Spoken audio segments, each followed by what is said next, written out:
സത്യത്തിൽ ഞാനൊക്കെ ചെറുപ്പത്തിലേ എന്തിനാണ് ഇങ്ങനെ മുജാഹിദീങ്ങൾ ഇങ്ങനെ എതിർക്കുന്നത് എന്ന ചോദ്യമൊക്കെ എൻ്റെ മനസ്സിൽ എപ്പോഴും വരാറുണ്ടായിരുന്നു. ഇങ്ങനെ അകറ്റപ്പെടേണ്ടവരാണോ? പക്ഷേ ഈ വോയിസ് കേട്ടപ്പോൾ എൻ്റെ മനസ്സിൽ ഉറപ്പായി ഇതിങ്ങനെ എതിർക്കേണ്ടവരാണ്. ഇത് പറയാതിരിക്കാൻ പറ്റില്ല. കാരണം ഇപ്പോൾ വയനാട് നടക്കുന്ന ഈ ദുരന്തത്തിൽ ആരാ പ്രാർത്ഥിക്കാത്തവരുള്ളത്? ഈ ഒരു സമൂഹത്തിന് വേണ്ടി പ്രാർത്ഥിക്കാത്തവരാരാളുള്ളത്? എല്ലാവരും അവർക്ക് വേണ്ടി പ്രാർത്ഥിച്ചുകൊണ്ടിരിക്കുക, സഹായിച്ചു കൊണ്ടിരിക്കുന്ന സമയത്ത് ഒരു നാലാൾക്കാർ കാറിൽ പോകുമ്പോൾ ഒരു സ്ഥാപനം കാണുമ്പോൾ, മഴയും കാണുമ്പോൾ അവർ പറയാണ്, ഈ വെള്ളപ്പൊക്കത്തിൽ, ഈ ദുരന്തത്തിൽ ഈ സ്ഥാപനം കൂടാണ്ട് ഒലിച്ചു പോയിരുന്നെങ്കിൽ നന്നായിരുന്നു. എങ്ങനെ ഇവർക്കിത് പറയാൻ കഴിയും? എനിക്ക് മനസ്സിലാകുന്നില്ല. എങ്ങനെ അവർക്ക് പറയാൻ കഴിയും? ഈ സ്ഥാപനം വിളിച്ചു സ്ഥാപനം മാത്രമല്ല, അതിലൊരുപാട് കുട്ടികളില്ലേ, അവർക്കും ദുരന്തം വരൂലേ? അവരും വിളിച്ചോയിക്കോട്ടെ, അവരും നശിച്ചോട്ടെ. ഈ ഒരു മനോഭാവമല്ലേ ഇവർക്കുള്ളത്? ഇതെങ്ങനെ ഇവർക്ക് പറയാൻ കഴിയും? ഇത്ര മനസാക്ഷ്യം അറിയിച്ചാലാണോ ഇത് പറയുമ്പോൾ മറ്റുള്ളവർക്കൊരു പ്രതിഷേധമില്ല? ഒരാൾ പറയാൻ മറ്റുള്ളവർ കേട്ടിരിക്കുക, അവർ ചിരിക്കുക, കടിക്കുകയാണ്. ഇത്ര അതപ്പതിച്ച ആശയമാണോ മുജാഹിദ് ആശയം?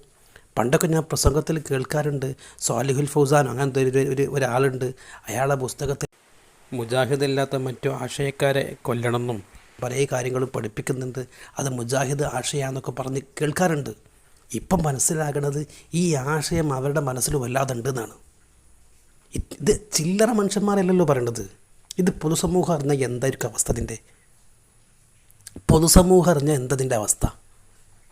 ഇത് ചില്ലറ ആൾക്കാരല്ല. ഒരു പള്ളിയിലെ ഖത്തീബാണ് പറയേണ്ടത്, ഒരു പള്ളിയിലെ ഖത്തീബ്. അതേപോലെ മറ്റൊരു ഗവൺമെൻറ് സ്കൂളിലെ മാഷാണ് ഇതിലുള്ളത്. ഇവർക്ക് ഈ പഠിപ്പിക്കേണ്ട കുട്ടികളെക്കുറിച്ച് ഇവരുടെ മനസ്സിലുള്ള ധാരണ എന്തായിരിക്കും? ഇവരും നശിച്ചു പോട്ടേന്നാണോ? ഇവരാശയത്തിലല്ലാത്തൊരു മൊത്തം നശിച്ചു പോട്ടേന്നാണോ? പണ്ടൊക്കെ പ്രസംഗത്തിൽ കേൾക്കാറുണ്ട്, അവർ കഅബ കൊള്ളടിച്ചു, കഅബയിൽ ലക്ഷക്കണക്കിന്, കഅബൻ്റെ ചുറ്റുവട്ടത്തും താമസിക്കുന്ന ലക്ഷക്കണക്കിന് ആൾക്കാരെ കൊന്നുകളഞ്ഞു. അതേപോലെ മുഹമ്മദ് നബിൻ്റെ വീട് കൊള്ളയടിച്ചു, വീട് തച്ചുടച്ച് അവിടെ നാക്കാലികളുടെ ചന്തയും കക്കൂസൊക്കെ ആക്കി മാറ്റി എന്നൊക്കെ പറഞ്ഞേക്കലുണ്ട്. ഇപ്പം മനസ്സിലാവണം ഇവരൊക്കെ അത് ചെയ്യും തന്നെയാണ്. ഇവർ ചെയ്യും തന്നെ ഇത് പറയുന്നത്. കാരണം ഈ സമയത്ത് മനസ്സലിവില്ലാത്ത ആൾക്കാരാരാളുള്ളത്? ഇവരുടെ മതം നോക്കിയിട്ടും ഇവരുടെ ആശയം നോക്കിയിട്ടാണ് നമ്മൾ പ്രാർത്ഥിക്കുന്നത് അല്ലല്ലോ, ഒരു മനുഷ്യരാണെന്നുള്ളതല്ലേ.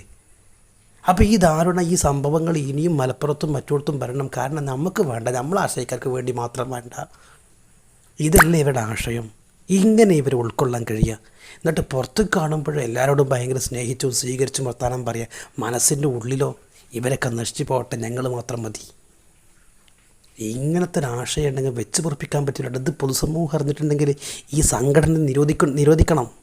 സംഘടന നിരോധിക്കുന്നിടത്തേക്കെത്തും. കാരണം ഇത്രയും ആശയാണ് ഇവർ, വൈകൃത രൂപമല്ല ഇവരത്. എന്താ ചെയ്യാനാ? ഇങ്ങനെയാണോ ഇവിടുത്തെ ഒരു ഖത്തീബന്മാരും ഇവർ പഠിപ്പിക്കുന്ന സ്കൂളുകളും? ഇവരുടെ ആശയം അല്ലെങ്കിൽ ഒന്നും വേണ്ടെന്നോ? വളരെ മോശപ്പെട്ട അഭിപ്രായം. അതുകൊണ്ട് ഇത്തരം സമൂഹത്തിൽ എങ്ങനെയാണ് ബോധവൽക്കരിക്കേണ്ടത്? ഇപ്പം നമുക്ക് മനസ്സിലാക്കുന്നത്, ഈ ബോധവൽക്കരണം പണ്ഡിതന്മാർ നടത്തുന്ന ബോധവൽക്കരണങ്ങളൊക്കെ ഏറ്റവും നല്ല തന്നെയാണ്.